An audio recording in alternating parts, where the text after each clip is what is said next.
listen to Izzy Presley? Ooh, not if he was the last disc jockey on earth, honey.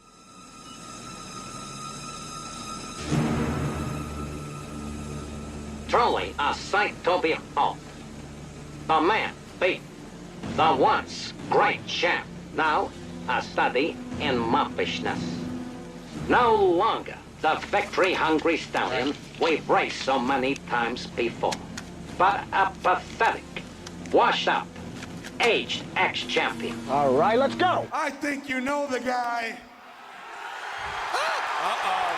And I think you know him pretty damn well. His name is Izzy Presley. Izzy Presley. Izzy Presley. Izzy Presley. Izzy Presley. Izzy Presley. Izzy Presley. What's my name? Say my name, bitch! My good friend, Izzy Presley. Izzy Presley. Izzy Presley. Izzy Presley. Ouch! Izzy Presley. Whoa, that sounds a little weird. Izzy Presley. Izzy Presley. Izzy Presley, the heaviest, girthiest rock DJ around. Hey, this is Jeff LaBar. You listen to Izzy Presley. Those aren't pillows. Hello, Las Vegas. Hello, world.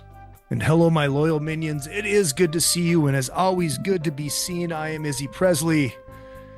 I'm the host of the program, and it is called Another Effin' Podcast. Yes, it's been a little while. I'm sorry. Hey, man, life gets in the way of shit.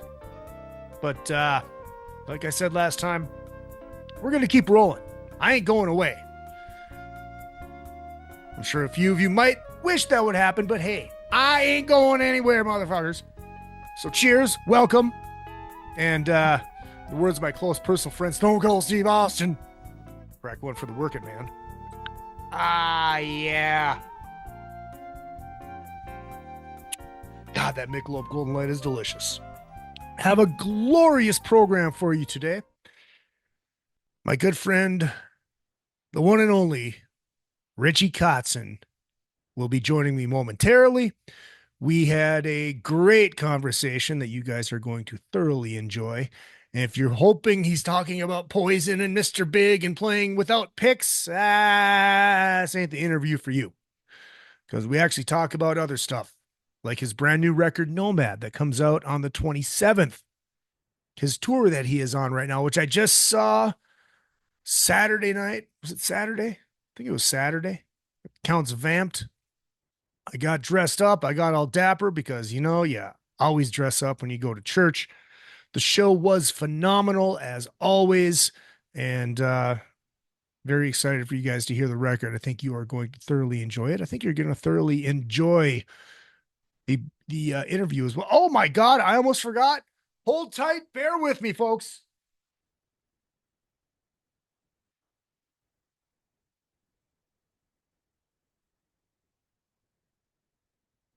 The book is out. Did I write this book? No. Did I contribute to this book? You're goddamn right I did. Raise Your Glasses from the good fine folks over at the Shout It Out Loudcast. Zeus and Tom and my good friend Joey Casada. The reason that I got to meet Peter Criss. Yes, they were all part of this bad boy, along with a lot of my friends, a lot of people in the industry that I know. Bruce Kulick wrote the foreword, close personal friend. Sid Hartman. I always got to do that in the honor of the great Sid Hartman. But yeah, it's great, man. It's fun. It's fun. Now, basically, what this book is, this fine piece of paper, many pieces of paper. Basically, we're just talking about the Kiss songs. They go through every record, and just a whole bunch of us commenting on the songs on the record. I think I did 8 or 10 or 13 of them, something like that. It's a lot of fun. It's great. Check it out. Get it on Amazon. And in a couple of weeks, Tom and Zeus will be on the show to talk about it. Hopefully Joey too, if that all works out. My appearances, if you were wondering where I am going to be, October 30th, Soundcheck Live is back. Hollywood, California, baby. It will be the 100th show. I do not know who is playing yet. They haven't announced anything like that. I just know it is happening at Lucky Strike Live on Hollywood Boulevard, Hollywood and Highland. Come on down and check it out if you are in the area. And also October 18th, the day before my birthday. Yes, the AC yearly Izzy's birthday show is happening here in beautiful Las Vegas at my favorite rock bar, Counts Vamped, opening up for my good friends, Enough's Enough. It's going to be a great night. If you are looking for a reason to come to Vegas, that is an excellent reason to come to Vegas. Come on down, have some drinks, support, and enjoy the coolest rock bar in the country, Counts Vamped. Love that place. So yeah, there's that. And what else do we got? I think that's all we got on the books right now. But possibly might be making an appearance doing something at this guitar show, which is going to be happening in Las Vegas, November 8th, 9th, and 10th. So if you're a musician and want to check out a brand new guitar NAMM type show, except not as clusterfucky and big as NAMM, as much as I enjoy going to NAMM, don't get me wrong. It's going to be cool. It's going to be a lot better. If you don't like a ton of people. And I don't mean that as in there's not going to be anybody there. I mean that as in, you know what it's like walking through NAMM. Freaking huge, multiple buildings, multiple levels, drum world. Just loud. So this is cool. I'm excited about this. And it's right in my backyard. I don't have to drive to Anaheim for it. So that should be pretty sweet. And hopefully get some stand-up dates in here soon. Should probably start working on that. Might be a good thing. And coming up on the show, I will have Brian Slagle will be on soon. Gonna get that figured out. Might do that straight from the Metal Blade Records Museum. Why not? We have it. I work there every once in a while. Why not do it there? It's pretty cool. If you're coming to Vegas, that is a cool thing to check out. If you are into hard rock and heavy metal music, very, very cool. metalblade.com/museum. And Mike Varney is going to be coming up at some point as well. So yeah, we ain't going away. We ain't going anywhere. But without further ado, my good friend Richie Kotzen will be joining, like I said, momentarily. Check out Beater Amplification. You see it right there. 2 E's, beateramplification.com, just like it's spelled, right on that amp. 100 watts of testicular fortitude, pull 2 tubes, you have a 50, hand wired, hand built. It is amazing. It is tone central, baby. Who needs a Kemper when you can have a Beater? That's right. And vintage guitars. Those 2 guitars behind me, my Telly and my Les Paul. VintageUSA.com. I think that's the website. It'll be in here in the description, right down there. You know, that thing with all of Richie's links, all of my links, like 7th Avenue Pizza, Soda Stick. Lots of great stuff. As long as you enjoy the show, please enjoy those products. And if you do enjoy the show and do want to help out, contribute, PayPal, Izzy Presley at yahoo.com, Venmo, Real Izzy Presley, Cash App, $ Izzy Presley. All that stuff is down there too. Hit all that stuff up. And there's rumblings that maybe Under the Covers might be returning to the airwaves. Ain't going to tell you where, ain't going to tell you how, because there ain't no deal in place. But there's a chance it could be happening. And if you are going to come out here for my birthday show, October 18th, come out a day early, because Adam Carolla will be at Jimmy Kimmel's, and I will be there. October 17th, Jimmy Kimmel's Comedy Club, Adam Carolla, 7:30 and 9:30 shows, just like he does every single month. All right, folks, that's enough of me. Let's go to church. Let's talk to Richard. Richie Kotzen, everybody. All right, and we are back, and joining me for the first time in a long time. Actually, I think it's first time since the Smith Kotzen record. Richie Kotzen is back on the show. He has a brand new record. It's called Nomad, which is coming out September 27th. Currently on tour as we speak. I just saw the show here in Vegas, and it was glorious as always. How are you doing today, Richie? I'm good. I'm in Colorado Springs in a hotel room on a day off. What does your day off entail? What do you like to do on your days off on the road? It depends on where I am. Sometimes if I'm up for it, we go walking, try to get some steps in. And it seems that happens more often in the European tours that I do. Here, it doesn't look like it'd be a great walking opportunity because there's a highway right there. So it'd be kind of risky. Right.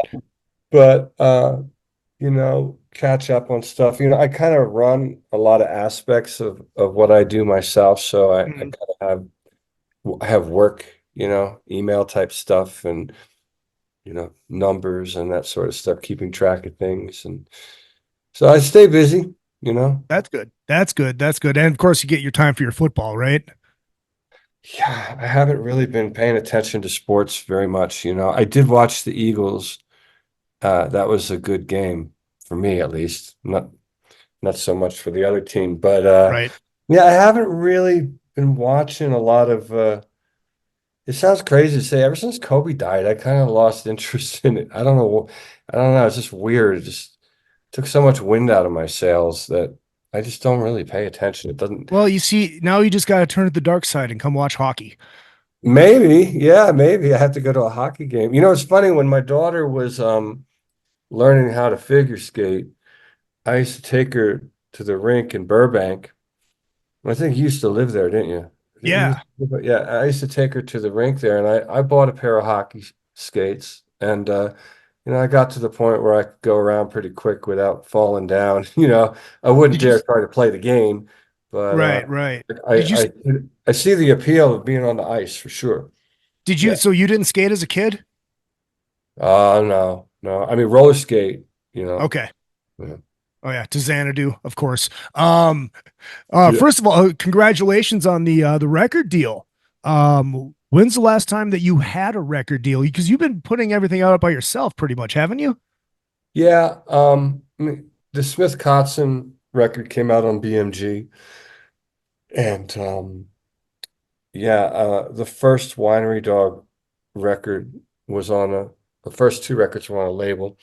But my stuff, I've been doing my own for a long time. I haven't done a deal on my own for a very long time. So there's probably 14 or 15 records out there that I own outright, which is good for me. I like it. I like those records being like that. But this time around, the record was done, Nomad was finished, and I actually had started the process to print vinyl because I wanted it in time for this tour that I'm doing now. Mm-hmm.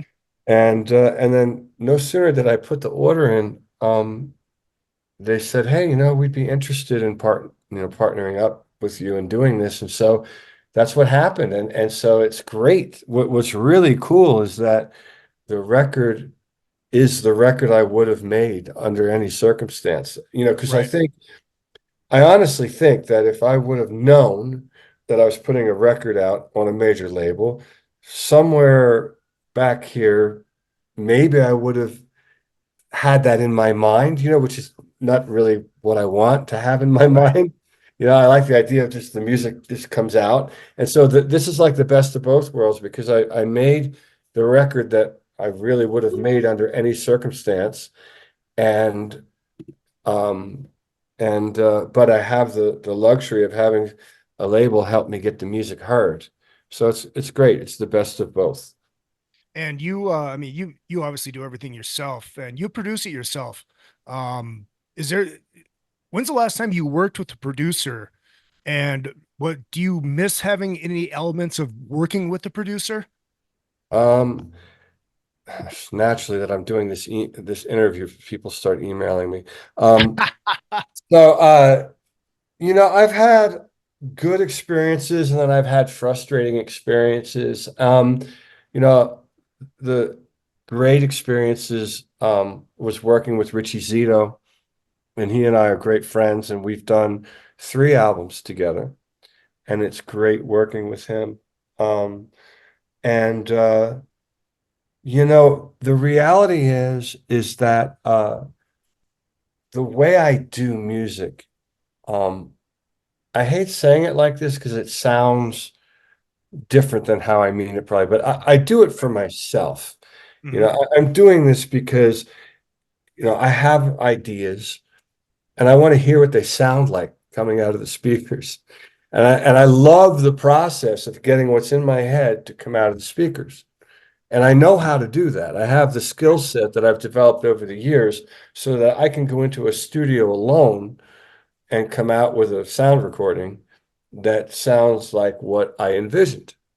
And so that's what I love doing. And then from there, if it's something that I feel is appropriate to share, I can release it in the form of an album.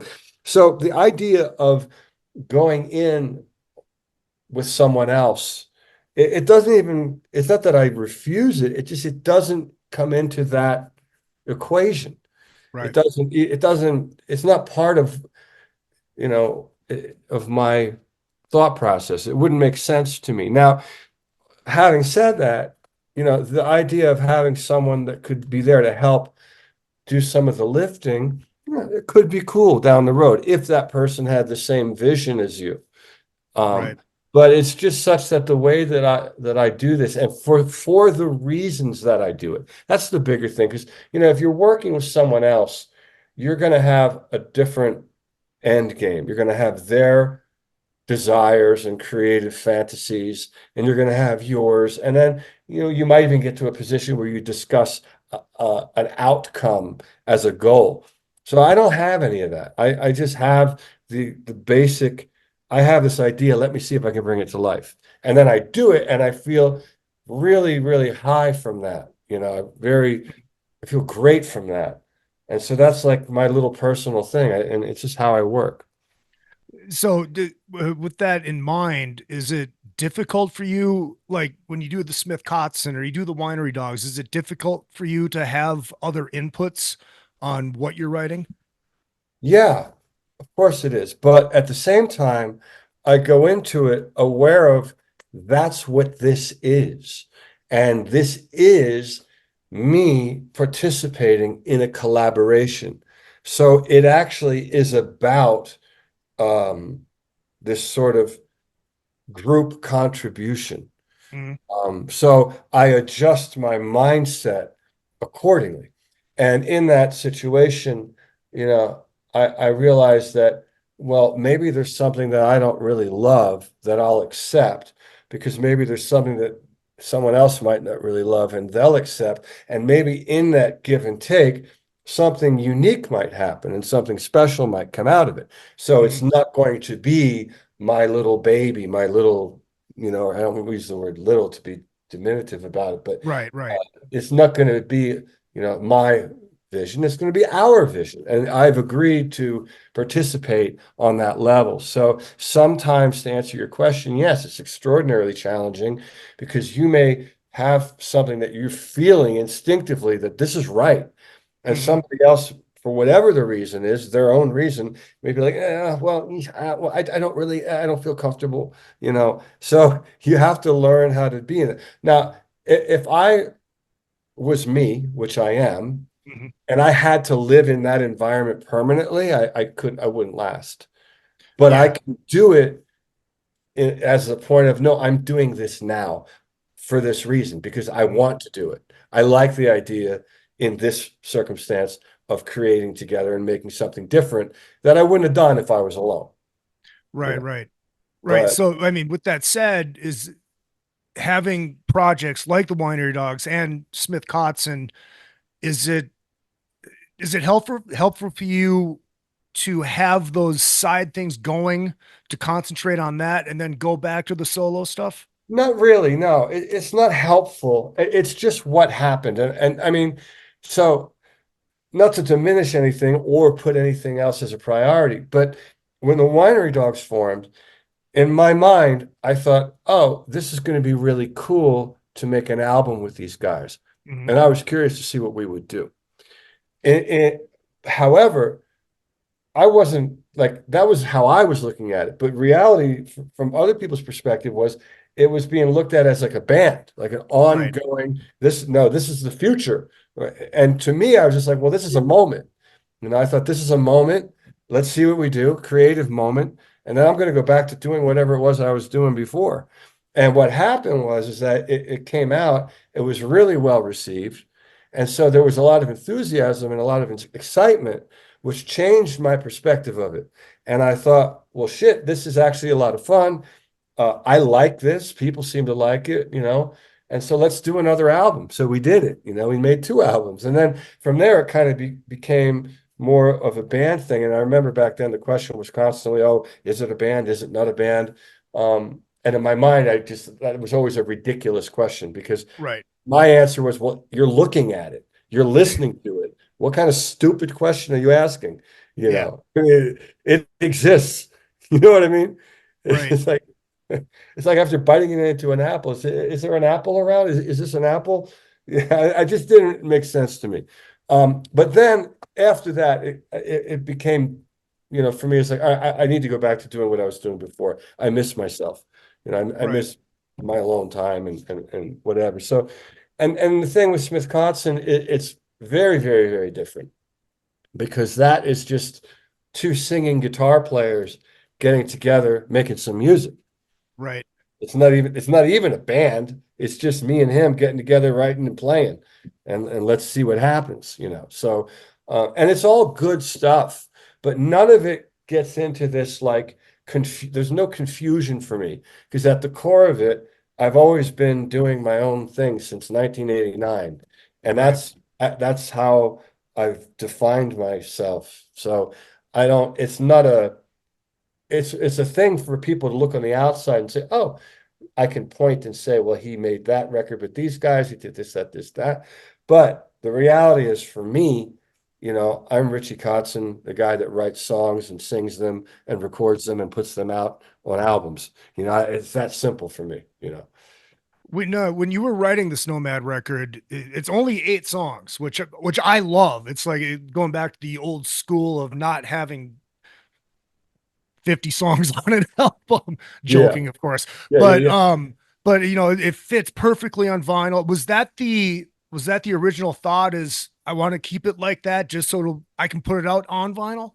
Actually, yeah, it was because what happened was I got into a mode where I was feeling like, you're in the process of making your album. I realized that.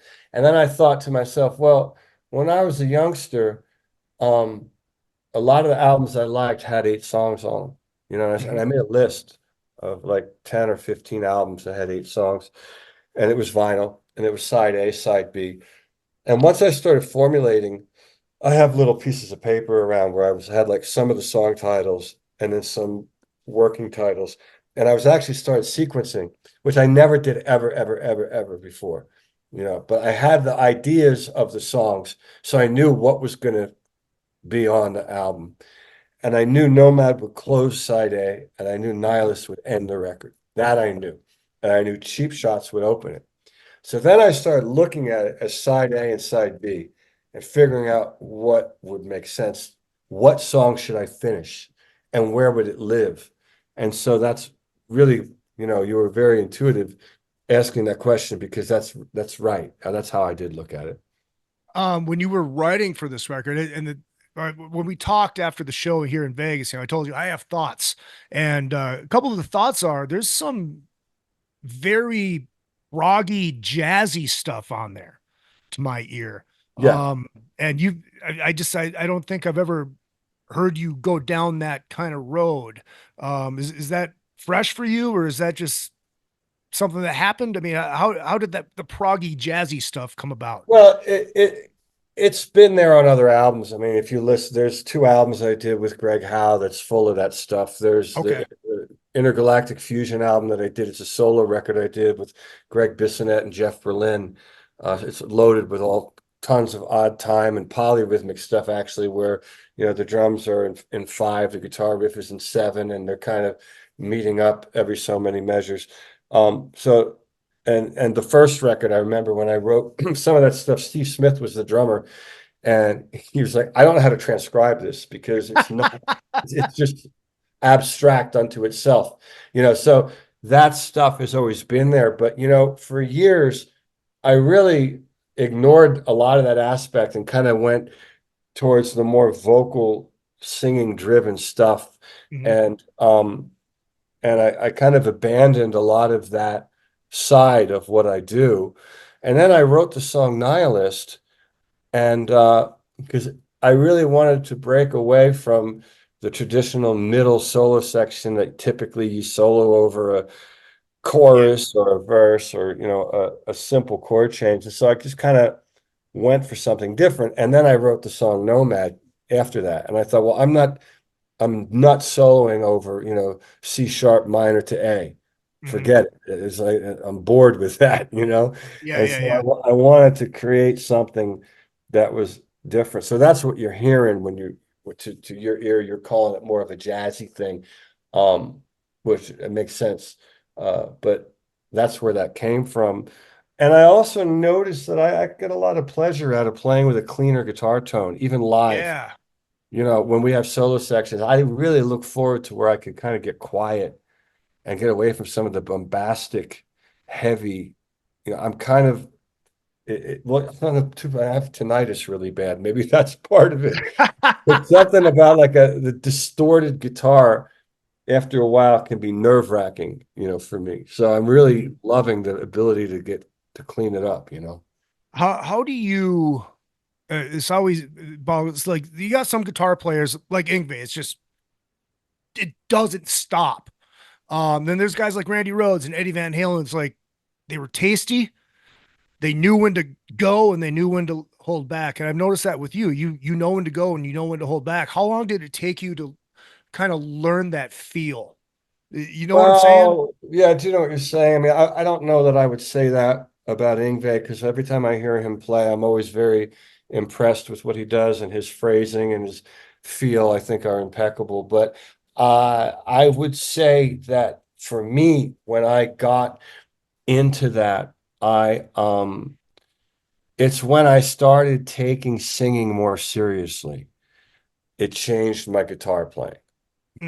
And that probably happened maybe in my late teens, probably around the time I turned from 19 to 20 years old. Around there, I started really taking singing more seriously, and I did my second record where I was singing. It changed my guitar playing for the better. Everything started to make more sense. I felt more connected. My phrasing was more related to something that was, in my mind, that I could sing, even though I still play a lot of notes, obviously. But Yeah, right. that's when that happened. When did you start writing this record? Because I mean, obviously you had the 50 for 50 for your 50th birthday, and then you had the Smith Kotzen, and you had another Winery Dogs record. So when did you start working on this? Well, Smith Kotzen was pretty much done by the time I turned 50, if I remember correctly. Yeah. Yeah. Because yeah, I feel like it must have been pretty much done. In March. It was finished, and Smith Kotzen was done in March of 2020. That's when the final stamp was, because I remember talking to Adrian about the pandemic and asking him where they were going. So that was done. And then it was we got locked up. Yeah. And then I went on and did some writing with Billy and Mike for the Winery Dogs. So that was created. I think we had 2 writing sessions, had to have been 21. I don't follow this timeline stuff, but to answer your question, Nihilist was written a few years ago. Okay. And then Nomad was written shortly after. So those 2 songs have been around for a couple years, waiting for the right opportunity. Cheap Shots was written this year. This is a test. Insomnia on the Table was written this year. And no, not on the table. Insomnia, These Doors. That's what I meant to say. And then On the Table was halfway written about a year ago, and I never finished it.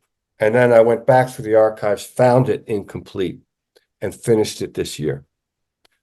That's the Gotcha. story. So was there a point where you're like, okay, I'm going to sit down and write a record, or was it just, fuck it, I'm inspired, I got to write a song, and then all of a sudden, boom, Well, okay. right, yeah. So I had the Nihilist song and Nomad done, wanting to release it, not sure how. Didn't think they were singles that would advance my tour. Singles as part of an album, sure.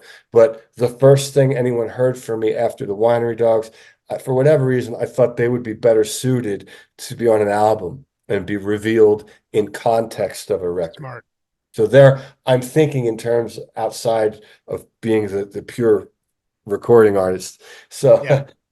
but when I wrote Cheap Shots, I thought, okay, I'm going to put this out as a single, and I did to advance my European tour. Mm-hmm. And then somewhere in there, while I was home, I went back and listened to Nihilist again and Nomad, and then I started getting a little creative and writing some of the other songs I mentioned. And then I realized sometime like in March, oh, you might have a record. So I started working towards that 8-song album, which is how I got to where we are. Right. And you are on tour right now, like you said, you're in Colorado Springs. You have a new drummer, Yeah. Kyle Hughes, and ironic, I met him 6 or 7 years ago. He had just moved to LA. I went to a diner in North Hollywood, late night thing. And all of a sudden, Happening Harry shows up with a 17-year-old kid from Britain who turns out to be Kyle Hughes. How did Kyle come into your life?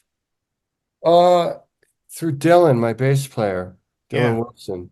And so originally my friend Dan Petrucci was going to do the European tour, and he had the dates conflicted with some family plans. And so obviously, the reality is I need a person. Once I start a cycle, I don't want to switch. Right. It's exhausting. Mhm. First of all, I hate rehearsing. No That's my way. worst nightmare. And then sound check is right under it. So Kyle was available, and he came in. He knew all the music, and so he's on board for this album cycle for this year, and he's doing a great job. Yeah. And like you said, he's young, and he's got a great attitude, and he's a great musician, great player, sings. So it's been a lot of fun. We have a good time on the road. Yeah, that's kind of what matters. Having fun. Because if it starts to feel like a job, then it's not as fun anymore, right? Yeah. Well, look, I mean, I'm not out here to have fun. I mean, I can have more fun staying at home and Right. doing a one-off, at the Canyon Club. But you gotta be able to get along. I mean, first and foremost is the music. The music has to be Yeah. right. But you are out here, you're living on a bus together, and it can become a grind, an unpleasant grind. And luckily, every time I've done these tours with my solo band, it's always been fun. And we kind of always operate like this little kind of family, enjoying time. And this one is no exception. I mean, three of us get along great. And it's just a simple, fun, easygoing vibe. So it is fun. Do you like the bus tour do you prefer the bus tour, or do you like the fly-in? I hate fly-ins. I hate it, hate it. I don't like anything about it. I don't like anything about the airport. I don't like anything about being on an airplane, unless maybe I was flying it. I wanted to get. I was all set to go take flying lessons, and my wife went berserk. And honestly, she got so. And so I would look outside above our house, little plants. She said that could be me. I'd be flying by now. Yeah. And so I teased her and I said, because she sleeps later than me and I get up really early. Mhm. And so I said, I said, we had the conversation. I said, whatever. I said, I've been up 3 times now. She's like, what do you mean? I said, I go down to Santa Monica, and I've already been flying. I mean, I haven't the guy with me, but I flew over the house twice, and she was getting crazy. Like, I really, really, that really had her mad. You know, Oh, that's funny. yeah. But no, I love the bus. I love it because I get on there, I take the back lounge, I make it a bedroom. Hmm. And I actually get aggravated when we get to the hotel that I got to get off. You Oh, know, really? oh yeah, because then I got to gather my things and Uh, you know, Dude, that makes sense. I was just kind of curious because I know how expensive it is now, especially to do the bus thing. yeah, it is expensive, but I mean, it's the way it is. I mean, it's funny because everything costs more, but I'm not getting paid more. Yeah, My right. guarantees are still pretty much what they are, but I'm able to do it, so I do it. Have you ever thought about, because I know you're good friends with Nuno. Have you two ever talked about working together? We Maybe did. do it. We Oh, you did. did. Okay. Yeah, we wrote after that one cruise, uh there was a cruise we were on, and then he came out to my house a few times, and we had a few things that we never finished, but there was one thing I played him a song. I wrote a song called Forever. And it's a pretty cool hook line in the chorus, and I had it's been around for a while. And this is before 50 for 50.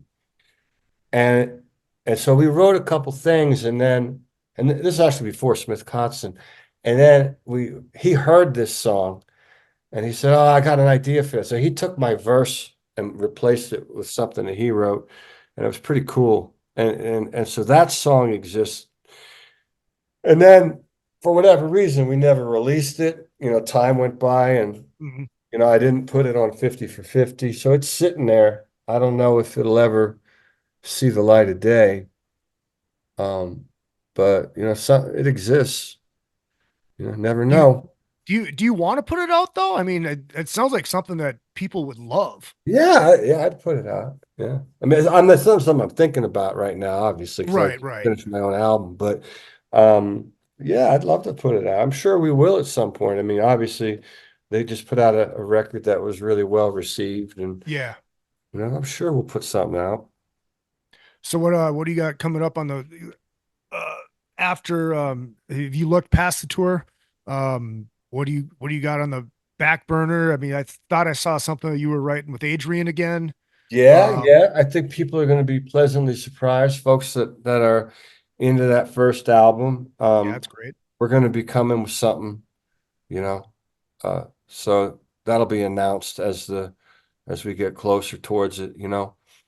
And some cool stuff going on there. Nomad comes out next week, or the 27th. I guess That's that's right. week, right? And we're gonna have a couple more videos. I did a video for the song Nomad. Have you heard the whole record? You heard it, obviously. Yes, I Yeah. listened to it again twice this afternoon. Yeah, so I did a video clip for Nomad. That's, it's pretty cool. And then I did another video clip for This Is a Test, which is the acoustic song Yeah, on I there. love that song. And my dog Rusty is sitting next to me throughout the whole video. It's pretty Oh, funny. He nice. didn't move. Yeah, yeah, yeah. That's cool. And I do like the cover. You kind of stole my selfie pose. I know. Yeah. Oh yeah. Yeah, that's in my yard. That's what I see every morning when I wake up, so it's not too bad. There's nothing wrong with that, Richie. I really appreciate your time, man. It's always good to see you. Always good to talk to you. And good luck out on the road. And hopefully talk to you soon. Awesome, brother. Talk to you later. All right, see you, buddy. Bye. Bye bye. Ladies and gentlemen, there he goes. Richie effin' Kotzen. What more can you say? Check out the brand new record Nomad that is out. It's 27th of this great month of September. Catch him out on tour if he is coming to your town or coming to your area or your communities. If you've never seen Richie live, you will absolutely be floored. And October 17th, Adam Carolla, Jimmy Kimmel Live. October 18th, a tribute to Ace Frehley. My band opening up for Enough's Up on my birthday show, because my birthday is the 19th. Come out to Vegas, have some fun. That is what it is all about. October 30th, Hollywood and Highland. Lucky Strike Live, Sound Check Live. 100th show. It's going to be great. Be a Halloween party. Don't know what I'm going to wear yet, but I got some time to think about that, and hopefully see you guys next week. And check it out. Raise your glasses. Oh yeah, I forgot. What I lack in talent, I make up for in cock. Bye-bye.